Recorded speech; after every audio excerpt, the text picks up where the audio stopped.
My good people, it's your boy Cornelius Jones, 10-Minute Investing. We are back again, and institutional adoption of XRP, according to David Schwartz, is right at hand, people. Wonderful comment here. We are on the cusp of mass institutional adoption. Shout out to Ripple Track. He says, if Ripple CTO is saying this, the tidal wave is closer than anyone thinks. The rocket is fueled, the engines are roaring. XRP to the moon. Well, there's a lot of people in the comments, of course, that are questioning, did David Schwartz actually say this? And I want to confirm, I've done my thorough research. I've done my due diligence. I can confirm, yes, this is an exact statement from David Schwartz. As you can, doesn't take too long to see someone cited the exact time and place where he said that in the thread. And so you can check that out and confirm that for yourself. I looked at that, looked it up, and it was true. So yes, this was an actual statement of David Schwartz. But David Schwartz has made many statements about XRP over the past few years. And I have put together a collective list of things that David Schwartz has said in regards to institutional adoption of XRP.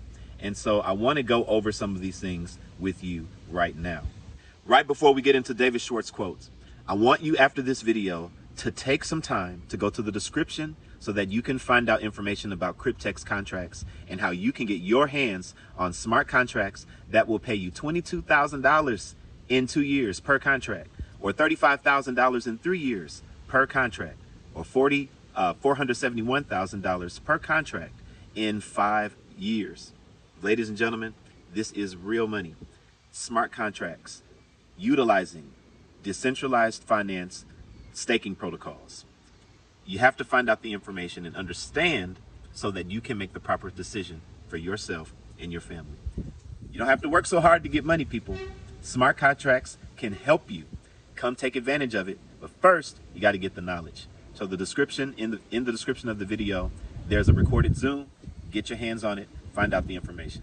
All right, let's get into the content. David Schwartz, Ripple CTO, has made several statements over the years that express optimism about institutional adoption of XRP and the XRP ledger, often highlighting the role of regulatory clarity, compliance features, and technological advancements in enabling this. Below, Grok has compiled key examples from his public posts and interviews, focusing on those that align with the idea of institutions adopting XRP under favorable regulatory conditions. In an April 2024 post, Schwartz expressed excitement about a proposed native lending protocol on the XRPL, stating it could bring new utility to the XRPL. Together with the native DEX, this lending protocol forms a critical pillar in enabling more accessible, efficient, and transparent financial services. This implies institutional-grade financial tools built around XRP's ecosystem. Later that month, he discussed strategies for XRP adoption and payments, noting, the idea is to get people using payment software that can settle with XRP. Then there's no reason for them not to settle with XRP where it works best.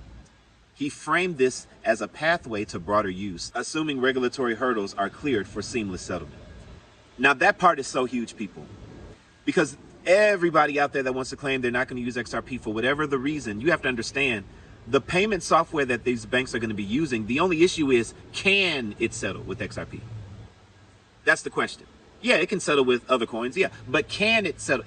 Can it settle with XRP? Well, in an interoperable world, it's supposed to be able to, it better, right?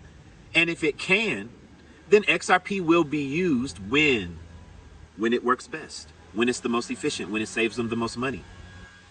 There will be plenty of situations and scenarios where it will be best for banks to go ahead and use XRP. Period. End of story. And that's very bullish for the entire ecosystem.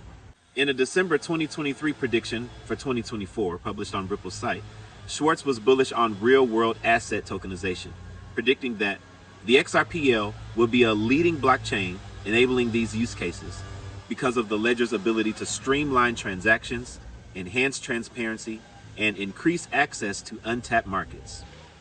This ties directly to institutional interest in tokenizing assets on XRPL, where XRP plays a central role. It is just that simple. Not even talking about cross-border payments, right?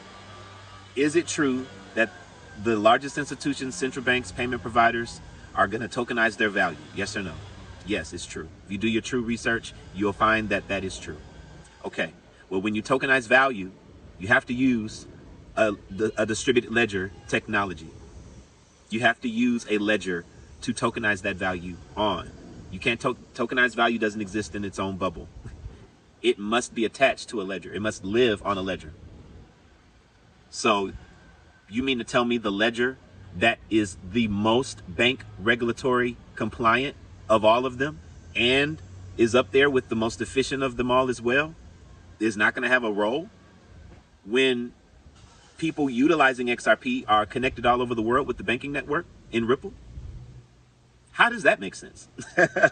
It doesn't, right? The writing is clearly on the wall here when it comes to where we are going when it comes to XRP. In a January 2024 interview, Schwartz addressed post-SEC lawsuit adoption, stating, "I think institutional adoption of blockchain technology, specifically institutions interacting on blockchains, has been slow. I think there are a number of blockers there with things like sanction screening and so on."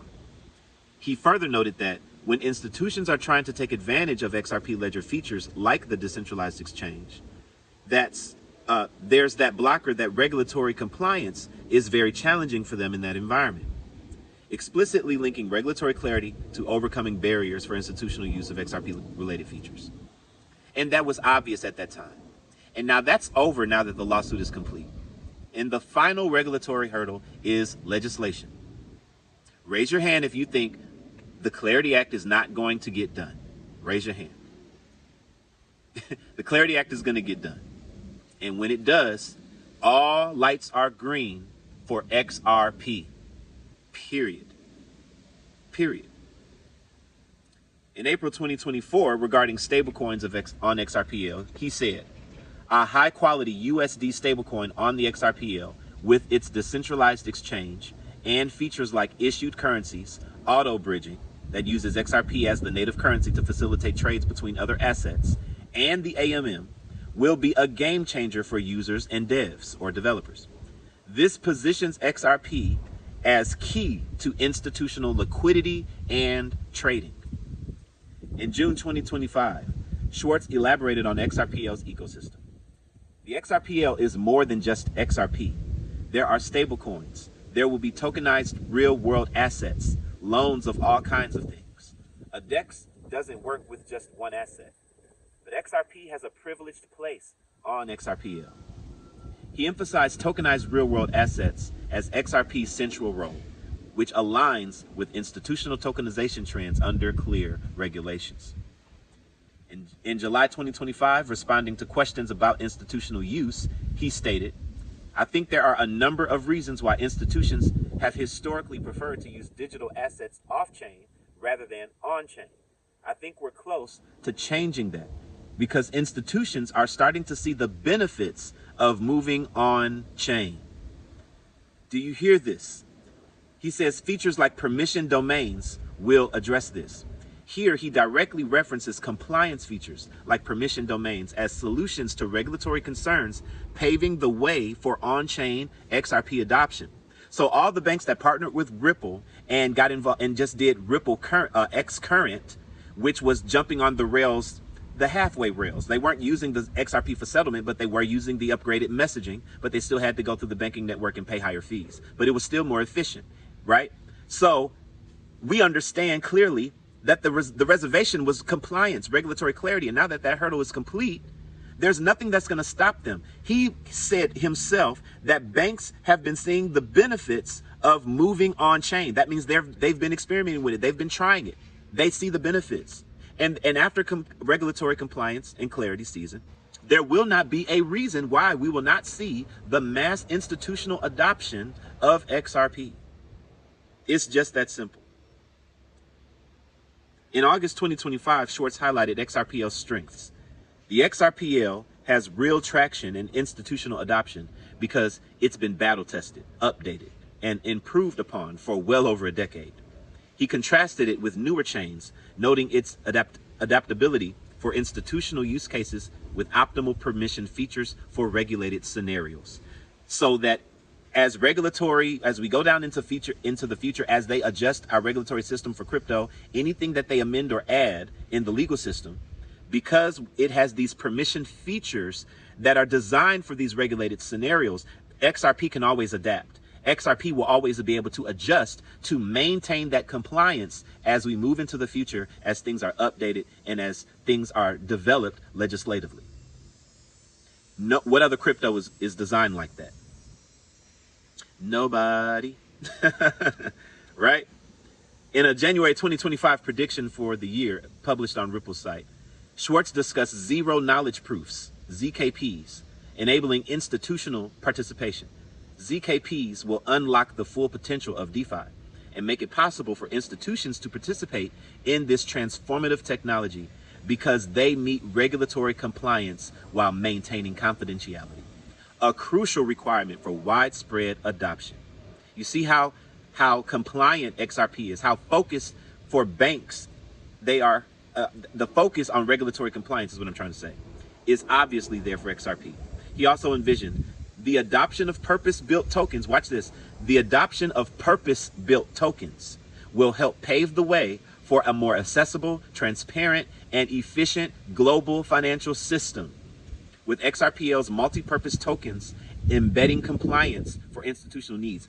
I'm going to read that again because some of you don't understand the significance. He also envisioned, listen, the adoption of purpose-built tokens. They are going to help pave the way for a more accessible, transparent, and efficient global financial system.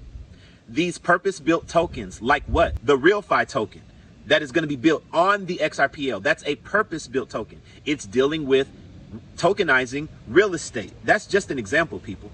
There are so many tokens that are purpose-built in the new financial system. They have a purpose, not just for investing.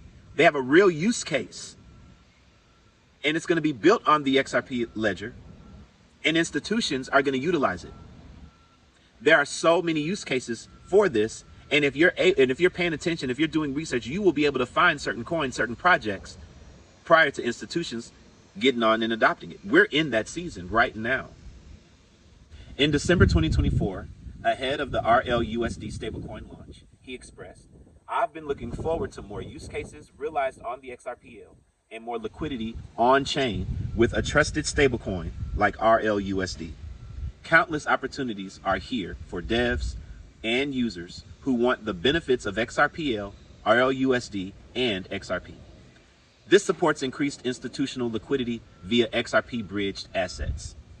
Finally, in a July 2025 article, Schwartz suggests that RLUSD would probably only ever be available directly to institutions, indicating a focus on enterprise adoption, though he noted broader retail growth could occur organically, assuming regulatory progress.